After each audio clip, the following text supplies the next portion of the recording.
फिर qualities of an auditor, ठीक है, क्या क्या क्वालिटी होने चाहिए ऑडिटर में, ठीक है,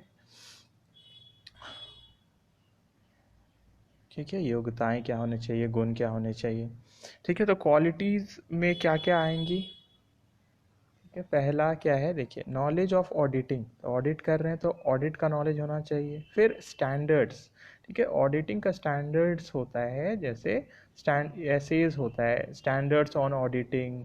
फिर AAS भी बोलते हैं, ठीक है, ऑडिटिंग एंड एश्योरेंस स्टैंडर्ड्स।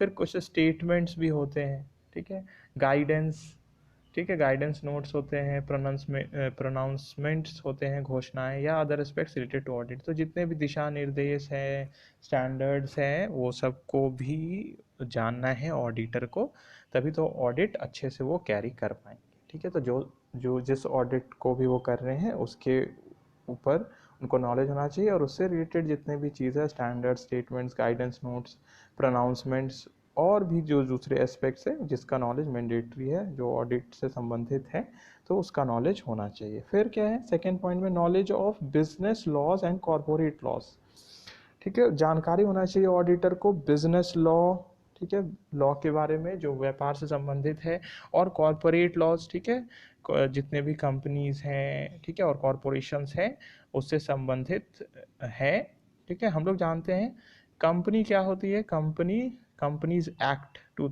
जो कंपनीज एक्ट में रजिस्टर्ड होती है, ठीक है, कंपनीज एक्ट में जो रजिस्टर्ड कंपनी। कॉरपोरेशंस होते हैं जो लॉ के द्वारा बनता है, ठीक है, पार्लियामेंट में या स्टेट लेजिस्लेचर तो में पास होके जो बनते हैं, तो उनको हम लोग कॉरपोरेशंस बोलते हैं, ठीक है। तो ठीक है, तो ये उसका नॉलेज होना चाहिए। तो बिजनेस लॉज क्या क्या है, जैसे कॉन्ट्रैक्ट एक्ट है, सेल्स ऑफ गुड्स एक्ट है, पार्टनरशिप में है तो पार्टनरशिप एक्ट 1932, ठीक है, कंपनीज एक्ट 2013, कॉर्पोरेट लॉ हो गया, ठीक है, एक्सेट्रा। फिर अकाउंटेंसी का नॉलेज होना चाहिए, ठीक है, फाइनेंशियल स्टेटमेंट्स को हमको देखना है, बुक्स ऑफ अकाउंट्स को हमको देखना है, लेजर्स को, जिसमें लेजर्स है, जर्नल्स है, तो उसके लिए हमको अकाउंट्स तो पहले आना चाहिए, तब तो हम उसको देख पाएंगे। तो अकाउंटेंसी का नॉलेज होना चाहिए। फिर टैक्सेशन का नॉलेज होना चाहिए, ठीक है, मतलब टैक्स का नॉलेज होना चाहिए, टैक्स के सब्जेक्ट के बारे में, ठीक है, जैसे अगर बुक्स ऑफ अकाउंट में देखना है कि टैक्स सही से निकला है कि नहीं, ठीक है।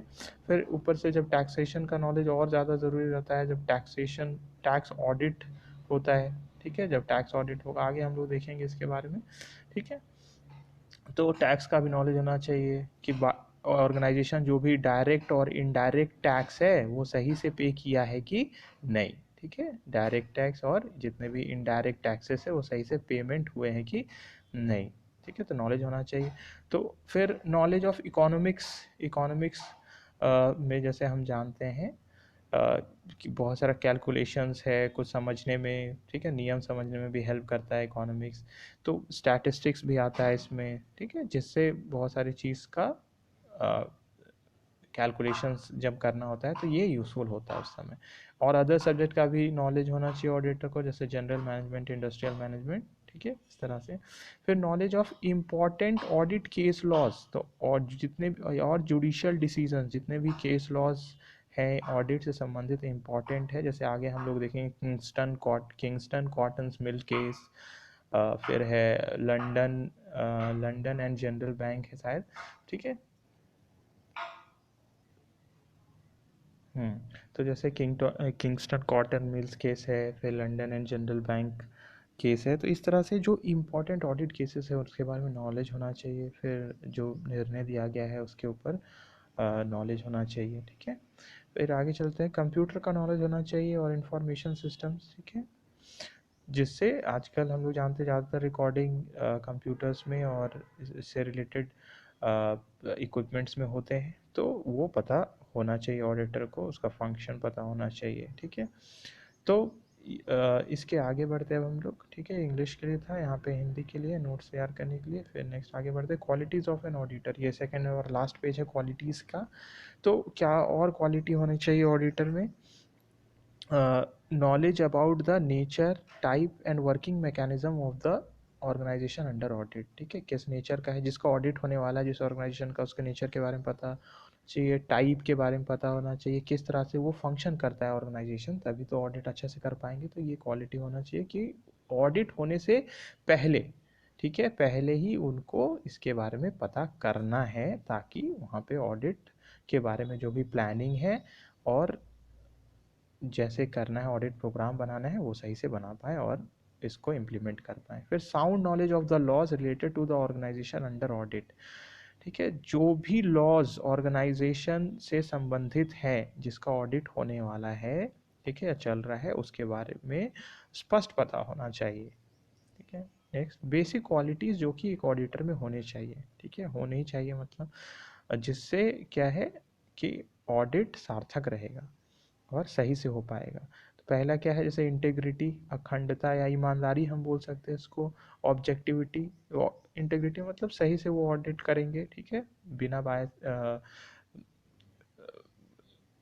यहाँ पे हम बोल सकते हैं कि इंटेग्रिटी में, ऑनेस्टी में, कि वो बिना किसी पक्षपात के वहाँ पे ऑडिट कर पाएंगे ईमानदारी पूर्वक। फिर ऑब्जेक्टिविटी, ठीक है, विदाउट एनी बायसनेस, ठीक है, कहीं पे भी बिना कोई पहले के ओपिनियन बनाए, ठीक है, वो ऑडिट करे, सही ढंग से ऑडिट करे, कोई उन पे बायसनेस, प्रेजुडिस ना रहे, ठीक है। फिर इंडिपेंडेंस, स्वतंत्र रूप से जांच करे, तभी तो ऑडिट सही से हो पाएगा, ठीक है। फिर कॉन्फिडेंशियलिटी, ठीक है, ऑर्गेनाइजेशन के सीक्रेट्स को मेंटेन रखना है, ठीक है, बाहर नहीं बताना है, ठीक है। कुछ ही कंडीशंस होते हैं जिसमें ऑर्गेनाइजेशन का सीक्रेट बताया जाता है, जैसे कानून का ही मदद करना है और उस समय मैंडेटरी बताना। तो ये अभी हम ये ऐसे ही समझना है हमको कि सीक्रेट्स को जो ऑर्गेनाइजेशन का है वो बाहर नहीं बताना है, ठीक है। स्किल एंड कॉम्पिटेंस, ठीक है, क्षमता होना चाहिए उसमें, ठीक है। फिर टैक्टफुल, ठीक है, व्यवहार कुशल होने चाहिए। फिर पेशेंस, धीरज होना चाहिए। और फिर लैंग्वेज एंड राइटिंग स्किल्स, क्योंकि हम जान रहे हैं ऑडिट रिपोर्ट भी बनाना है उनको, ठीक है, तो लैंग्वेज पर अच्छी पकड़ होनी चाहिए, ठीक है। तो ये है यहाँ पे, फिर हिंदी वालों के लिए है, यहाँ से आप हिंदी में इसको नोट्स के लिए, ठीक है। तो यहाँ, अच्छा, इसमें आपको ब्रैकेट में क्वालिटीज़ ऑफ एन ऑडिटर लिख लेने हैं, ठीक है। इंग्लिश वाला भी टाइटल आपको लिख के रखना है ताकि एग्ज़ाम में आपको इजी रहे, ठीक है। योग्यता या गुण जो होने चाहिए, ठीक है, यहाँ पे आप कर लेंगे उसको, और ब्रैकेट में क्वालिटीज़ ऑफ एन ऑडिटर यहाँ पे हेडिंग में ही लिख लेंगे, ठीक है। फिर यहाँ पे भी सेकंड पेज में भी जैसे यहाँ पे छूट गया है, यहाँ पे आप लिख लेंगे, ठीक है, योग्यता या गुण जो होने चाहिए, ठीक है। और क्या है कि जो टाइटल है इंग्लिश में भी आप लिख लेंगे, ठीक है। चलिए आगे बढ़ते हैं। ऑब्जेक्ट्स ऑफ एन ऑडिट, तो जो